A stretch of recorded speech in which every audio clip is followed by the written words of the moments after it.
Essay of Jose Rizal. The Young Women of Malolos. On February 22, 1889, national hero Dr. Jose Rizal wrote a letter to a group of young women of Manolos, supporting their plan of putting up a night school. The so-called women of Manolos comprised of 20 women from prominent Chinese Filipino families in Manolos, Bulacan, who signed and presented a letter to Governor General Mariano Villar on December 12, 1888, requested permission to open a night school where they could be taught the Spanish language. The Spanish parish priest, Father Felipe Gracia, objected so that the Governor General torn down the petition. However, the young women, in defense the Friar Ralph briefly continued their agitation for establishment of the school, a thing unheard of in the Philippines in those times. They finally succeeded in obtaining government approval for their object on condition that Señorita Guadalupe Reyes should be their teacher, and the classes be held in daytime and not at night. The incident caused a great stir in the Philippines and in faraway Spain. Marcelo H. del Pilar, writing at Barcelona on February 12, 1889, requested Dr. Rizal to send a letter Tagalog to brave women of Manolos. Although busy in London annotating Morga book, penned his famous very long letter and sent it to Del Pilar on February 22, 1889 for transmittal to Manolos. Jose Rizal legacy to the Filipino women embodied his famous essay entitled To the Young Women of Manolos, where he addressed all kinds of women, mothers, wives, and unmarried, etc., and expressed everything that he wishes them to keep in mind. To the Women of Manolos was originally written in Tagalog. Rizal penned his writing when he was in London, in response to requests of Marcelo H. del Pilar. The salient points contained in this letter are as follows. First, rejection of spiritual authority of the fierce. Not all of the priests in the country that time impounded the true spirit of the Christ and his church. Most of them were corrupted by worldly desire and used worldly method to effect change and for discipline among the people. Second, the defense of private judgment. Third, qualities Filipino mother need to possess, as evidenced by their portion of his letter. Rizal is greatly concerned of the welfare of the Filipino children and the homes they grew up in. Fourth, duties and responsibilities of Filipino mothers to their children. Fifth, duties and responsibilities of a wife to her husband. Filipino women are known to be submissive, tender, and loving. Rizal states in this portion of his letter how Filipino women ought to be wives in order to preserve the identity of the race. 6. Counsel the young women on their choice of a lifetime partner. Rizal, message to the Filipino women. Jose Rizal was greatly impressed by the fighting spirit that the young women of Manolos had shown. In his letter, he expresses great joy and satisfaction over the battle they had fought. In this portion of Rizal's letter, it is obvious that his ultimate desire was for women to be offered the same opportunities as those received by men in terms of education. During those days, young girls were not sent to school because of the universal nation that they would soon only be taking wives and stay at home with the children. Rizal, however, emphasized a freedom of thought and the right of education, which must be granted to boys and girls alike. The responsibilities of Filipino mothers to their children. Rizal stimulate a number of important points in his portion of his letter to the young women of Manolos. The central idea here, However, it is that whatever a mother showed to her children is what the children will become also. If the mother is always kissing the hand of the fears of submission, then her children will grow up to be subhans and mindless fools who do nothing but do as they are told, even if the very nature of task would violate their right as individuals. Quantities mothers have to possess. Rizal enumerate the qualities Filipino mother have to possess. A. Be a noble wife. B. Rear her children to serve of the state. Her Rizal gives reference to the women of Sparta who embody his quality. C. Set standard of behavior for men around her. Rizal advice to unmarried men and women. Jose Rizal point out the unmarried women that they should not be easily taken by appearance and looks, because they can be very deceiving. Instead, they should take a head of men, fairness of character, and lofty ideas. Give further adds that there are three things that a young woman must look for man she instead to be her husband. First, a noble and honored name. Second, a manly heart. Third, a high spirit incapable and being satisfied with enduring slave. To the women of Manolos, centered around the five silent women by Saidi and Saidi 1999. First, Filipino mothers should teach their children love of God, country, and fellow men. Filipino mothers should be glad and honored, like Spartan mothers, to offer their son defense their country. Third, Filipino women should know how to protect their dignity and honor. Fourth, Filipino women should be educate themselves aside from retaining their good racial value. Fifth, faith is not merely reciting prayers and wearing religious picture. It is living a real Christian way with good morals and manners. In recent time, it seems that these qualities are gradually lost in the way Filipino women conduct themselves. There are often times women where mother forget their roles in rearing the children because of overriding idea of having to earn to the family to supplement their husband income. Although there is nothing negative about working hard for the welfare of the family, there must always be balance in the way people go through life. Failure is home cannot be compensated for by any amount of wealth or fame.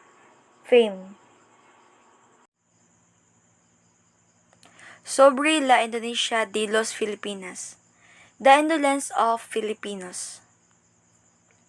Sobre la Indonesia de los Filipinos, on the indolence of Filipino in Spanish, is a socio-political essay published in La Solidaridad in Madrid in 1890. It was written by Jose Rizal as a response to accusation of idio or mala indolence. He admits that excess of indolence among the Filipino, but it could be attributed to a number of reasons. He traced its causes to factors such as climate and social disorder. He defends the Filipino by saying that they are by nature not indolent because in fact, even before the arrival of Spaniard, Filipinos has been engaged in economic activities such as agriculture and trade. Indolence therefore have multiply-rooted causes such as abuse and discrimination. Rizal acknowledged the prior work of Glorio Sanciano and admits that indolence does exist among the Filipinos, but it cannot be attributed to the durable and backwardness of the country.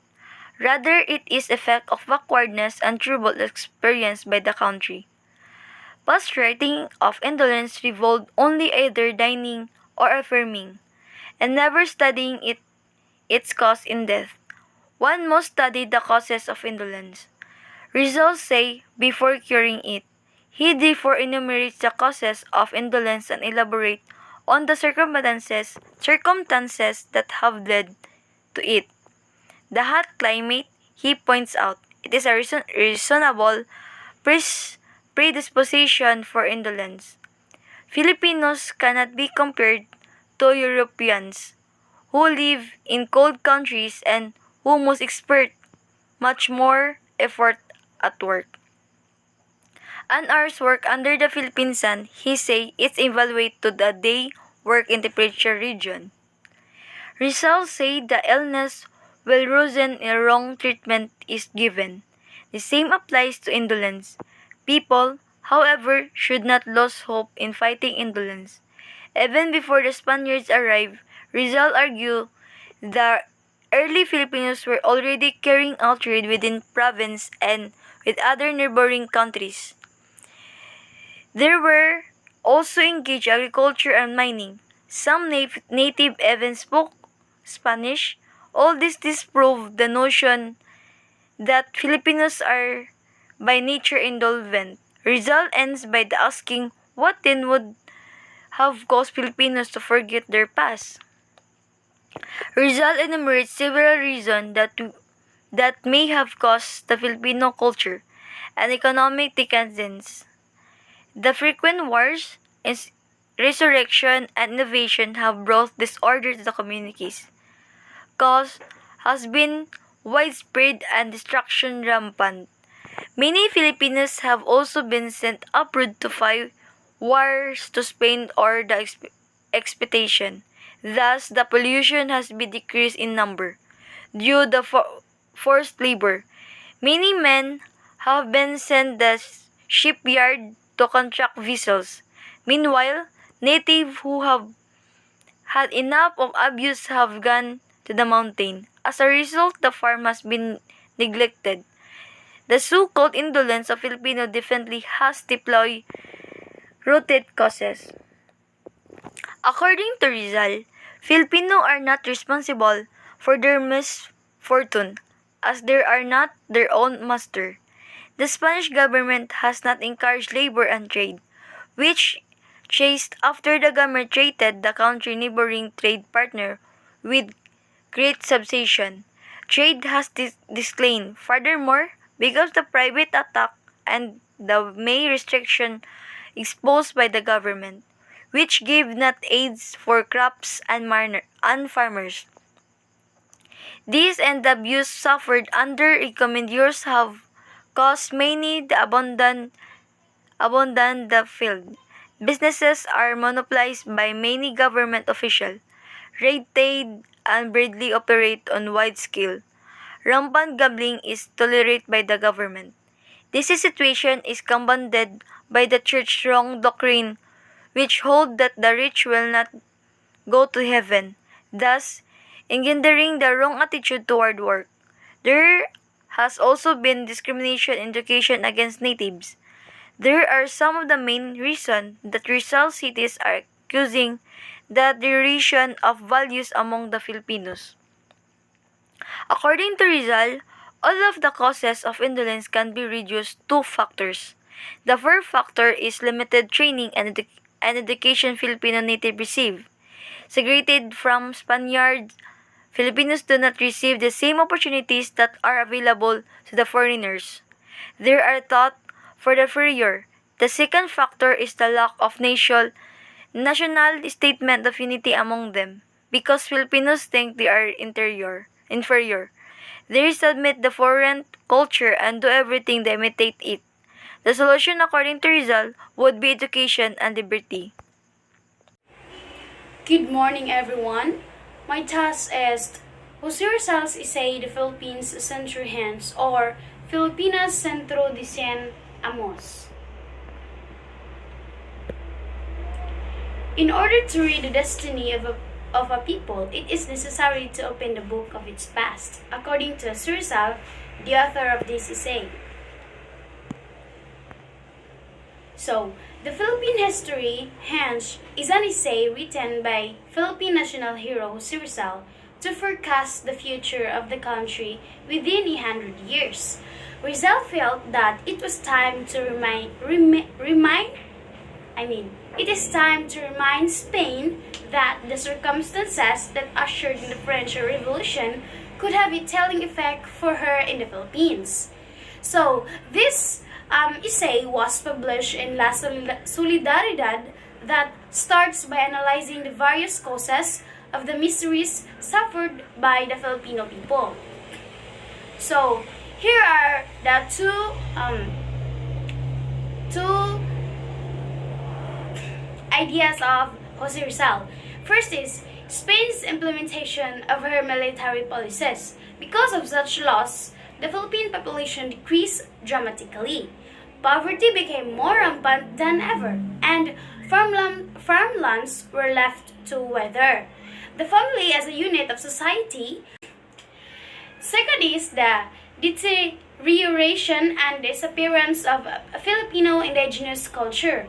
When Spain came with the sword and the cross, it began the gradual destruction of the native Filipino culture.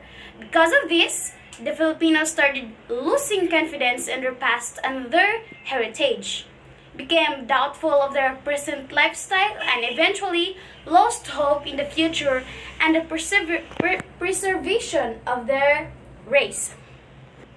So, before let's move on to the La Instruction, or which means the town school in the Philippines, I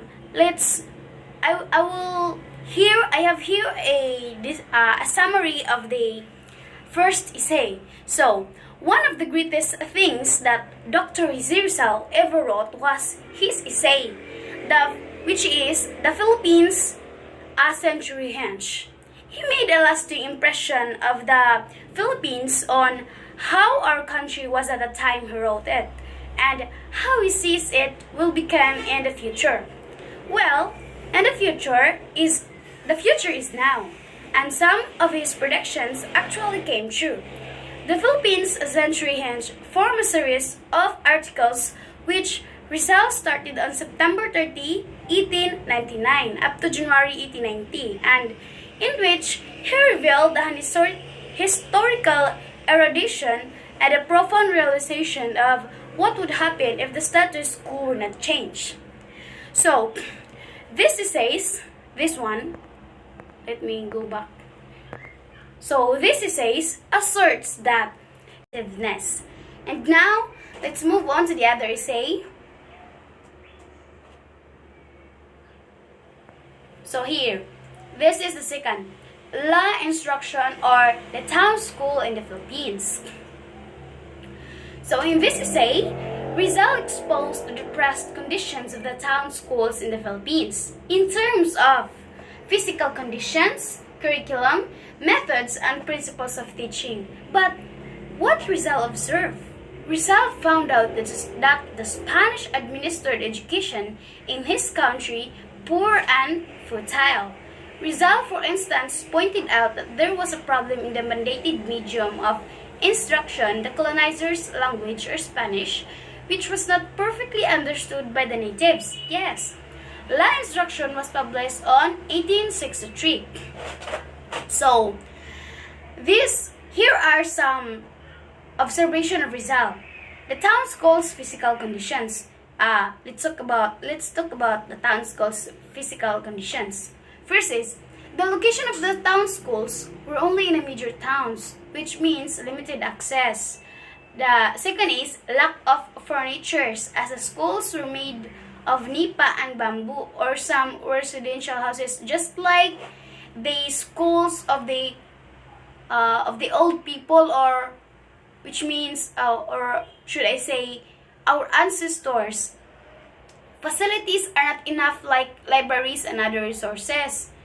Yeah, just like my mom says that when katong ilaha pang time, ang ilaha ng eskwelahan is, ang dingding daw nila kay kawayan, ang ilang atok kay nipa, tas kung muulan daw is masalibuhan daw sila.